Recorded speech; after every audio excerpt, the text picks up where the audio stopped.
What is up YouTube, JC Games here, and this is a Nintendo Switch, Nintendo's latest console that was released on March 3rd, 2017. It has been one of Nintendo's most successful consoles, selling 84.59 million copies as of March 31st, 2021. It hasn't been the smoothest ride, however, as the launch itself was pretty problematic, and over the years we've seen many new problems arise on the console. But here we are 4 years later. Let's see what Nintendo have done to improve this console's faults. Well, we got a new screen type. Yes, this is all Nintendo fans have been begging for years. For months, it was speculated that Nintendo would release a new console that would dramatically upgrade the Switch's hardware. Instead, we got this. Okay, to be fair, this thing doesn't release until October 8th, so we shouldn't judge it too harshly, but we can still judge it with the current information we have on it. First things first, obviously they've changed from an LCD to an OLED screen. I don't really see this as much of an upgrade, more as just another option you have when you're buying a Switch. Each type of screen has its own ups and downs. LCD screens are generally cheaper than OLED screens, and depending on the type of the panels that are used. LCDs can also withstand more heat than OLED screens, because when exposed to high temperatures, pixels on LCD panels go black for a period of time, but eventually they'll come back and recover.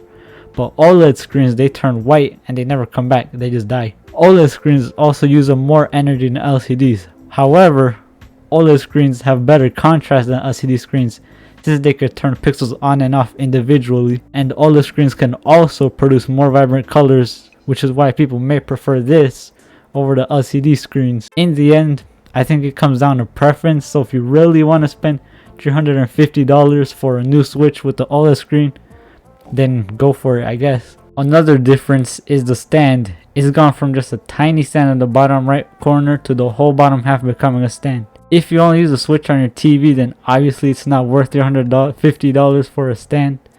Also, the stand is adjustable for an optimal viewing angle, if you like that kind of stuff, I guess. As someone who mostly plays the Switch in handheld mode, I barely use the stand, and when I do, I think it's pretty good already as it is. So I don't really see this as a reason to upgrade. I doubt it ever would be a reason to upgrade, but I guess it's a nice bonus if you're getting a Switch for the first time and the OLED model is the one you're getting, or if you're upgrading for other reasons, and I guess it's also a nice bonus. Now, the stand wouldn't be a reason to upgrade unless you're a true Nintendo stand enthusiast. Man, that's pretty good. Is that a new stand just dropped? Let's go! Next, we now have a built-in wired LAN port on the Switch, though it's only usable in TV mode. Basically, you can now use a wired connection instead of a Wi-Fi connection. Usually, the wired connection is faster and it's more secure, but I personally don't really play many online games in general, let alone on the Switch, but I can't see how some people would want this upgrade for the Switch if they play a lot of online games on it. Moving on, the original Switch comes with 32 gigabytes of storage, and 4 years later Nintendo have doubled that to 64 gigabytes in the OLED model. Now, this is a helpful upgrade, especially if you download games digitally. A major issue many have, including me, with the Switch is the very little storage it has available. And if you download games digitally rather than to get them physically, this problem becomes 10 times more painful. The only problem is you can already upgrade your storage with an SD card, and let's be honest, even an extra 32 gigabytes may not be enough for some people. Oh, come on, man, let me enjoy my NBA and FIFA on the Switch. I love wasting my money on things that don't ever change. Don't get me wrong, extra storage is a good thing, but I don't think it's worth the upgrade when you can just use that money on an SD card or multiple if you need them. Nintendo also claims that the OLED model has enhanced audio, and well, there isn't really much I can say because I tried to look for stuff on the differences, but I couldn't really find anything on it. But as for the standard Switch's speakers, I think they're pretty fine by themselves. And also, I'd imagine a lot of people play with headphones on or on their TV. So I don't really think the Switch's speakers are used that often. So I don't really think this is worth the upgrade unless there's a massive improvement on the speakers. Now, when the standard Switch launched, it had many issues. So let's just hope that doesn't happen with the OLED model. And now let's talk about the biggest problem that I have with the Switch. The Joycon Drift. This is one of the most annoying things I've had to deal with on the Switch, especially since my Joy-Con started drifting only about a year after I had them. If you don't know, Joy-Con Drift is basically when the Joy-Cons register movements without them being touched, as you can see here. This becomes very annoying in any game, and especially in intense situations like boss fights.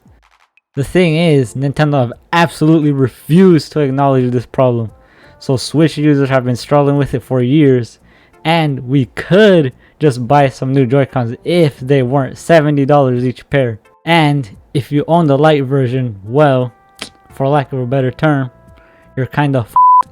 What I'm trying to say is, Nintendo should have solved this problem by now, and hopefully the OLED model would be the model to solve this issue. However, Nintendo themselves have said Joy-Con controller configuration and functionality did not change with the Nintendo Switch OLED model. So it's pretty clear they still have no intention of solving this, which is very frustrating. Look, I'm just frustrated that there is a clear problem and Nintendo have just chosen to completely ignore it. And it's not just with Joy-Cons that they've done this in many other occasions. Well, now that we've compared the two Switch models, it's time to ask, is it worth the upgrade? In my opinion, if you already have a standard Switch, this upgrade just isn't good enough to be worth buying. I mean, it's basically just a standard Switch with a few extra features and a different screen. The specs are also pretty much the same, so the performance won't be any different. And also, with the shortages on consoles and PC parts that's been happening for the past year, it's going to be pretty hard to get one, unless you're willing to pay a lot more to get one from a scalper. So, my final verdict, if you already have a standard Switch, then nah, don't get it. But if you don't have a Switch and you can get an OLED model for the MSRP, which is $350, then I say maybe. If you really want the OLED screen, then go ahead, why not? Anyway, those were my thoughts on the standard Switch model versus the OLED model. So come back next week where we talk about... Your time's up, bucko. Where we'll talk about how great of a company Nintendo is.